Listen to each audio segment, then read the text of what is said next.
Real எஸ்டேட்டுக்கு மட்டும் 69ஆம் எண்ணில் வைக்கணும். வேறு லெவலுங்க. நீங்கள் சும்மா அப்படி இடங்கள் சின்னதாக அப்படி பண்ணுறீங்க இப்படி பண்ணுறீங்க இல்லைங்க. ஒரு பிளாட்டு வந்தால் விற்கிறங்க அப்படி போகிறங்க வராங்க. இதை செய்யுங்க. நீங்கள் ஒரு பேர் வச்சுருங்க. 69ஆம் நம்பரில் வைங்க. உங்களை வேறு லெவலில் எங்கேயே எடுத்து போய் கொண்டு போய் விட்டுரும். பெரும் கோடீஸ்வரனைக்கு அதை ஆக்கி கொடுத்துரும். அந்த நம்பர் ஆக்கி கொடுத்துரும். ஆனால் ஒரே ஒரு சின்ன இது, 3ஆம் தேதி 12ஆம் தேதி 21ஆம் தேதி 30ஆம் தேதி பிறந்தவர்கள் மட்டும், அவர்கள் மட்டும் எக்ஸப்ட் 69ஆம் நம்பரில் நீங்கள் பிஸ்னஸ் பண்ணிங்கன்னா அதில் வைக்காதீங்க. உங்களுக்கு மட்டும். அவங்கள தவிர அவ்வளோ பேர் வைங்க. ஆமாம், தொழிலுங்கிறது ஆயிரக்கணக்கான இருக்குங்க. ஒவ்வொரு தொழிலும் ஒன்று ஒன்று. அதுதான் ரியல் எஸ்டேட்டுக்கு உங்களுக்கு கொடுத்தேன். ஏன்னா அது உங்கள் செல்ஃபும் எக்கனாமிக் வளர்ந்துடும், உங்கள் கம்பெனியும் வளர்ந்துடும், அரசாங்கம் வளர்ந்துடும், நாடு செழிப்பி ஆக்கி விட்டுரும். அதுக்கு மட்டும் ஒரு அரசாங்கம் முக்கியத்துவம் கொடுக்கணும்.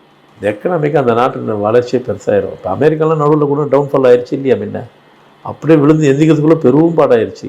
என்னத்தினால ரியல் எஸ்டேட்டில் கை வச்சாங்க. வைக்கக்கூடாது.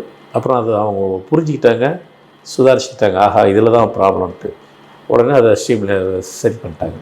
டக்குன்னு திரும்பி பழைய மாதிரி ஒரு டேக்கப் ஆகிடுச்சு. எதுக்காக சொல்கிறேன்னா, இந்த ரியல் எஸ்டேட் அப்படி ஒரு பவர்ஃபுல்லுன்றதையும் தாண்டி அந்த நம்பர் அவ்வளோ பவர்ஃபுல். ரெண்டுமே பவர்ஃபுல்.